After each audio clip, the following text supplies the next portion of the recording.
नमस्कार दोस्तों, आप सुन रहे हैं ऑडियो बुक विद अंश। आज की कहानी कोई साधारण कहानी नहीं है। यह कहानी है एक ऐसी स्त्री की जिसके पास धन नहीं था, सहारा नहीं था, लेकिन आत्मसम्मान अपार था। आज हम सुनेंगे हिंदी साहित्य के महान लेखक मुंशी प्रेमचंद की अत्यंत मार्मिक और प्रेरणादायक कहानी घास वाली।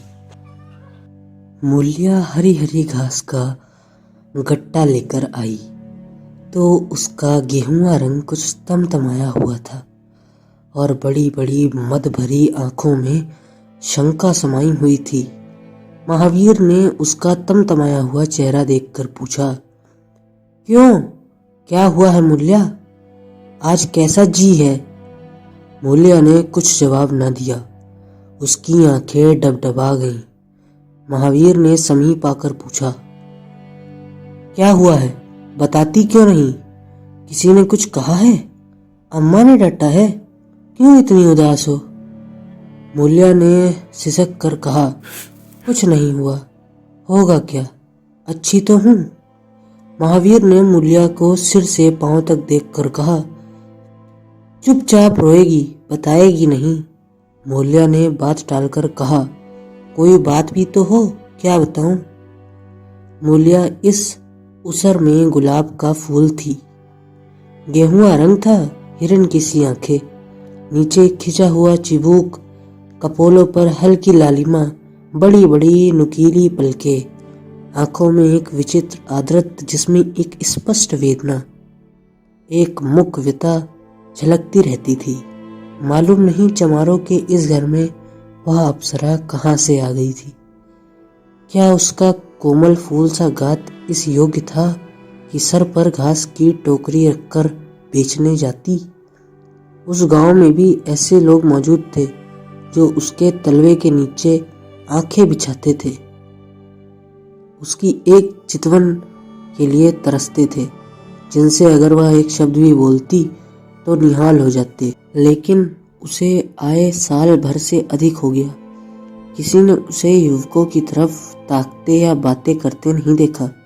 वह घास लिए निकलती तो ऐसा मालूम होता मानो उषा का प्रकाश सुनहरे आवरण में रंजित अपनी घटा बिखेरता जाता हो। कोई गजलें गाता, कोई छाती पर हाथ रखता, पर मूलिया नीची आंख किए अपनी राह चली जाती। लोग हैरान होकर कहते, इतना अभिमान? महावीर में ऐसा क्या सुरखाब है? ऐसा अच्छा जवान भी तो नहीं, ना जाने यह कैसे उसके साथ रहती है। मगर आज ऐसी बात हो गई जो इस जाति की और युवतियों के लिए चाहे गुप्त संदेश होती, मूलिया के लिए हृदय का शूल थी। प्रभात का समय था, पवन आम की बोर की सुगंधी से मतवाला हो रहा था। आकाश पृथ्वी पर सोने की वर्षा कर रहा था। मूलिया सिर पर झोआ रख से घास छिलने लगी तो उसका गेहुआ रंग प्रभात की सुनहरी किरणों के कुंदन की तरह दमक उठा। एकाएक युवक चैन सिंह सामने से आता हुआ दिखाई दिया। मूलिया ने चाहा कि कतरा कर निकल जाए, मगर चैन सिंह ने उसका हाथ पकड़ लिया और बोला, मूलिया, तुझे क्या मुझ पर तरस नहीं आता, दया नहीं आती? मूलिया का वह फूल सा खिला हुआ चेहरा ज्वाला की तरह दहक उठा। वो जरा भी नहीं डरी, जरा भी नहीं झिझकी। झोआ जमीन पर गिरा दिया और बोली, मुझे छोड़ दो, नहीं मैं चिल्लाती हूँ। चैन सिंह को आज जीवन में एक नया अनुभव हुआ। नीची जातों में रूप माधुर्य का इसके सिवा और काम ही क्या है? वह ऊंची जात वालों का खिलौना बने। ऐसे कितने ही मार्क उसने जीते थे, पर आज मूलिया के चेहरे का वह रंग, उसका वह क्रोध, वह अभिमान देखकर उसके छक्के छूट गए। उसने लज्जित होकर उसका हाथ छोड़ दिया। मूलिया वेग से आगे बढ़ गई। संघर्ष गर्मी में चोट की व्यथा नहीं होती, पीछे से टीस होने लगती है। मूलिया जब कुछ दूर निकल गई तो क्रोध और भय तथा अपनी बेकसी को अनुभव करके उसकी आंखों में आंसू भर आए। उसने कुछ देर जब्त किया, फिर सिसक सिसक कर रोने लगी। अगर वह इतनी गरीब न होती तो किसी की मजाल थी कि वो इस तरह उसके साथ सलूकी करता। वह रोती जाती और घास छीलती जाती। महावीर का क्रोध वह जानती थी। अगर उससे कह दे तो वह इस ठाकुर के खून का प्यासा हो जाएगा, फिर न जाने क्या हो। इस ख्याल से उसके रोए खड़े हो गए, इसलिए उसने महावीर के पक्षों का कोई उत्तर न दिया। दूसरे दिन मूल्या घास के लिए ना गई। सास ने पूछा, तू क्यों नहीं जाती? और सब तो चली गई। मूल्या ने सिर झुकाकर कहा, मैं अकेली न जाऊंगी। सास ने बिगड़ कर कहा, अकेले क्या तुझे बाघ उठा ले जाएगा? मूल्या ने और भी सर झुका लिया और दबी आवाज में बोली, सब मुझे छेड़ते हैं। सास ने डांटा, ना तू औरों के साथ जाएगी ना अकेले जाएगी, तो फिर साफ साफ कह दे कि मैं ना जाऊंगी। तो तुझे बता दूं, मैं अपने घर में तुझे रानी बना के ना रख पाऊंगी। तू बड़ी सुंदर है ना, तेरी सुंदरता का क्या करूं? चाटूं? उठा झाबा और घास ला। द्वार पर नीम के दरकत के साये में महावीर खड़ा घोड़े को मर रहा था। उसने मूल्या को रोनी सूरत बनाए जाता देखा, पर कुछ बोल ना सका। उसका बस चलता तो मूल्या को कलेजे में बिठा लेता, आंखों में छिपा लेता, लेकिन घोड़े का पेट भरना भी तो जरूरी था। घास मोल लेकर खिलाएं तो 12 आने रोज से कम ना पड़े। ऐसी मजदूरी ही कौन होती है? मुश्किल से 1.5-2 रुपए मिलते हैं, वह भी कभी मिलते हैं कभी ना मिलते। जब से यह सत्यानाशी लारियां चलने लगी हैं, अक्के वालों की तो दुकान ही बंद हो गई। महाजन से 150 रुपए उधार लेकर इक्का और घोड़ा खरीदा था, मगर लारियों के आगे इक्के को कौन पूछता है। महाजन का सुध भी तो ना पहुंच सकता था, मूल का कहना ही क्या। ऊपरी मन तो बोला, ना मन हो तो रहने दो, देखी जाएगी। इस दिलजोई से मूल्या निहाल हो गई।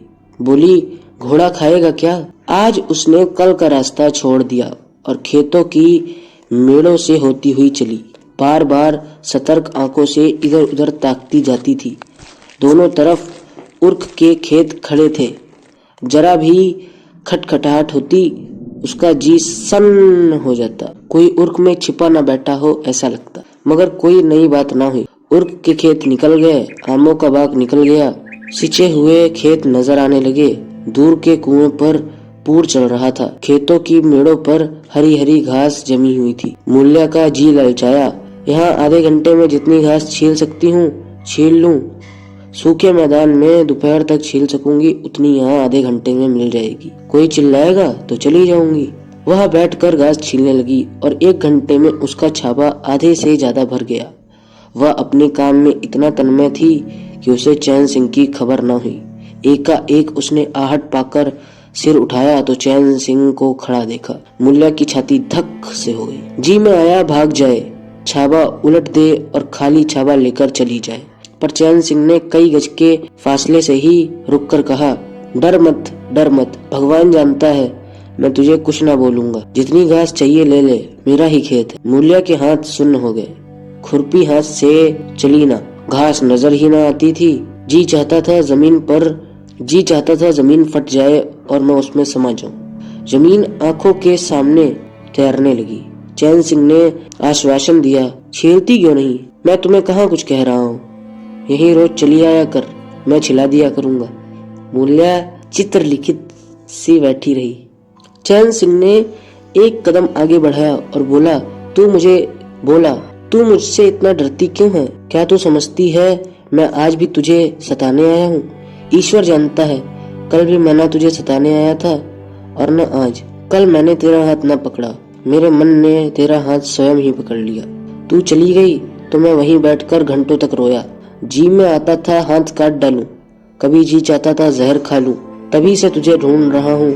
आज तू इस रास्ते से चली आई, मैं सारा गांव ढूंढ के आ गया। अब जो सजा तेरी जी में हो वो मुझे दे दे। अगर तू मेरा सिर भी कटवा देगी तो मैं गर्दन न हिलाऊंगा।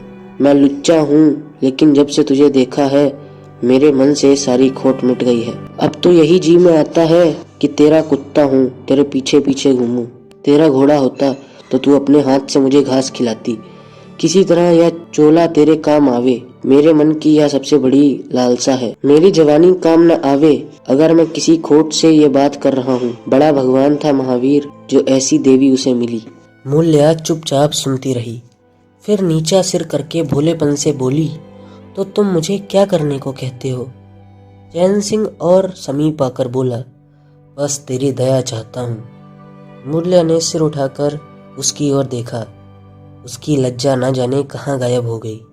चुभते हुए शब्दों में बोली, तुमसे एक बात कहूँ, बुरा तो ना मानोगे? तुम्हारा ब्याह हो गया है या नहीं?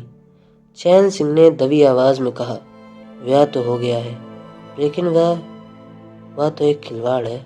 मूल्या के होंठों पर अवहेलना की मुस्कुराहट झलक पड़ी।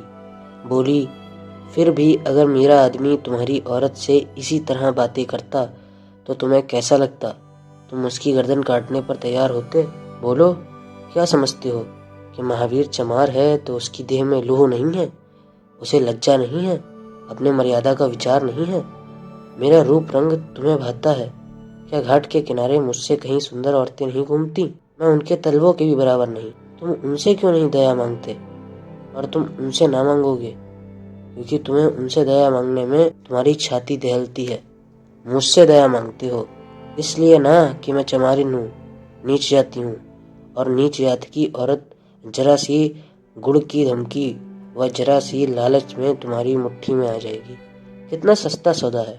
ठाकुर हो ना, ऐसा सस्ता सौदा क्यों छोड़ोगे? चैन सिंह लज्जित होकर बोला, मूल्या, यह बात नहीं है। मैं सच कहता हूँ, इसमें ऊंच नीच की बात नहीं है। सब आदमी बराबर हैं। मैं तो तेरे चरणों पर सिर रखने को तैयार हूँ मूल्या, इसलिए ना कि जानते हो मैं कुछ कर नहीं सकती। जाकर किसी खतरानी के चरणों पर रखो तो मालूम हो कि चरणों पर सिर रखने का क्या फल मिलता है। फिर यह सिर तुम्हारी गर्दन पर ना रहेगा। चैन सिंह मारे शर्म के जमीन में गड़ जाता था। उसका मुंह ऐसा सूख गया था मानो महीनों की बीमारी से उठा हो। मुंह से बात ना निकली थी। मूल्या इतनी भावुक पुट है, इसका उसे गुमनाम भी नहीं था। मूल्या फिर बोली, मैं भी रोज बाजार जाती हूँ, बड़े बड़े घरों का हाल जानती हूँ। मुझे किसी बड़े घर का नाम बता दो जिसमें कोई साइस, कोई कोचवन, कोई कहर, कोई पंडा, कोई महाराज ना घुसा बैठा हो। यह सब बड़े घरों की लीला है, और वह औरत जो कुछ करती है ठीक करती है। उनके घरवाले भी तो चमारिन और कहारिनों पर जान देते हैं। लेना देना बराबर हो जाता है। बेचारे गरीब आदमियों के लिए यह बात कहाँ। मेरे आदमी के लिए संसार में जो कुछ है मैं हूँ। वह किसी दूसरी महिला की ओर आंख उठाकर भी नहीं देख। संयोग की बात है कि मैं तनिक सुंदर हूँ, लेकिन यदि मैं काली कलूटी भी होती तब भी मैं मुझे ऐसे ही रखते। इसका मुझे विश्वास है। मैं चमारिन होकर भी इतनी नीच नहीं हूँ कि उनके साथ विश्वासघात करूं। वह अपने मन की करने लगे, मेरी छाती पर मुंह डालने लगे, तो शायद मैं भी उनकी छाती पर मुंह डालूंगी। तुम मेरे रूप ही के तो दीवाने हो। आज मुझे माता निकल आए, कानी हो जाऊं तो मेरी ओर ताकोगे भी नहीं। झूठ कहती हूँ? चैन सिंह इनकार न कर सकी। मूल्या ने उसी गर्व से भरे हुए स्वर में कहा, लेकिन मेरी एक नहीं दोनों आंखें फूट जाएं तब भी वे मुझे इसी तरह रखेंगे, मुझे उठाएंगे, बैठाएंगे, खिलाएंगे। तुम चाहते हो मैं ऐसे आदमी के साथ कपट करूं? जाओ, अब मुझे कभी ना छेड़ना, नहीं अच्छा ना होगा। तो दोस्तों, ये था घासवाली का भाग 1। भाग 2 के लिए आप चैनल को सब्सक्राइब करें। हम भाग 2 भी जल्द ही रिलीज करेंगे। तब तक के लिए ऑडियो बुक विद अंश के साथ बने रहें। धन्यवाद।